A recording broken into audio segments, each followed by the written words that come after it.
सीमा school से आकर चुपचाप अपने कमरे में बंद हो गई। सीमा, दरवाजा खोल बेटा, खाना तो खा ले। माँ ने पुकारा तो भी वो कमरे में बंद ही रही। माँ ने सोचा थक गई होगी, थोड़ी देर में आराम कर लेगी तो खुद ही खा लेगी। लेकिन जब शाम तक वो कमरे से नहीं निकली तो माँ को चिंता हुई। रात में पापा घर आए तो बेटी को आवाज दिया, बेटा खाना तो खा ले। माँ ने पुकारा तो भी तुम नहीं निकली, क्या बात है? अभी मन नहीं है पापा, बाद में खा लूंगी। ठीक है, कोई बात नहीं है। पिता निश्चिंत हो गए। तुम भी न सरला, नाहक परेशान हो जाती हो। अपने पत्नी से बोले सुधीर जी। रात में बेटी ने खाना नहीं खाया, सभी लोग सोने चले गए। सुबह सीमा उठी तो माँ ने गौर किया, वो बुझी बुझी सी लगी। स्कूल की कोई तैयारी नहीं थी। माँ, मैं आज से स्कूल नहीं जाऊंगी। क्यों बेटा? बस ऐसे ही।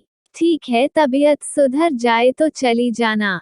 लेकिन 8 दिन बीत गए। सीमा ने स्कूल जाना बंद कर दिया। एक दिन माँ ने बेटी को घेर लिया। देख रही तुम मनमानी करने लगी हो, पढ़ाई छोड़कर घर बैठ जाओगी तो भविष्य क्या होगा, पता है? शाम को सुधीर घर आए। मालूम हुआ बेटी ने पढ़ाई छोड़ दिया है। पत्नी को समझाया, देखो सरला, अब जमाना बदल गया है। तुम प्यार से उससे पूछो, बात क्या है? उसके मन में कोई गांठ है, वह तुमको समझदारी से खोलना होगा। फिर सीमा ने जो बताया वह चौंकने वाली बात थी। माँ, मेरे स्कूल के साइंस टीचर बहुत बुरे हैं, आखिर हुआ क्या, बताएगी भी? इस बार माँ झल्ला उठी बेटी पर। सीमा खुलकर नहीं बोल पाई। माँ देख रही थी वह न ठीक से खाना खा रही है न किसी से बात कर रही है। बहुत चिंता हुई उसे, लेकिन कोई उपाय नहीं सूझ रहा था। 15 दिन बीत गए, उसकी तबीयत खराब होने लगी थी। अक्सर खाने के बाद उल्टियां हो जाती। माँ की घबराहट बढ़ती गई। जो लक्षण दिख रहा था वह ठीक नहीं था। गुस्से में आकर सरला ने पीट दिया एक दिन बेटी को। उस रात सीमा बहुत रोई। खाना भी नहीं खाया, किसी से कोई बात नहीं हुई। अपने कमरे में बंद हो गई। माँ को लगा, पिटाई कर दिया है तो नाराज हो गई होगी, खुद ही ठीक हो जाएगी। सरला को गुस्सा भी था और चिंता भी बेटी के प्रति तो थी ही। सोचा सुबह देखा जाएगा। रात भर न माँ सो पाई न पिता। सुबह सब लोग उठकर नित्य क्रिया से निवृत्त होकर बेटी को आवाज दिया तो कोई उत्तर नहीं मिला। अब माता पिता की चिंता बढ़ती गई। 8 बज गए, 9 बज गए। सीमा नहीं निकली कमरे से तो अंत में दरवाजे को तोड़ने का ही उपाय था। यह क्या? सीमा पंखे से झूल रही थी।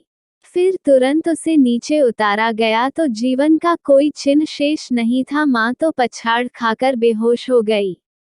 पिता ने देखा तकिए के नीचे एक खत रखा हुआ है। माँ और पापा, आप मुझे माफ कर देना। आपकी बेटी किसी को मुंह दिखाने लायक नहीं रही थी। मेरे ही स्कूल के टीचर ने मेरे माथे पर कलंक का टीका लगा दिया है। अब चाहे लाख उपाय कर लेंगे, मुझ पर लगा दाग क्या कभी मिट पाएगा?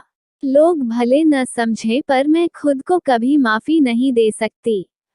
जानती हूँ पापा, इसमें मेरी कोई गलती नहीं है, लेकिन दुनिया क्या इस दाग को मिटाने में मेरी मदद करेगी?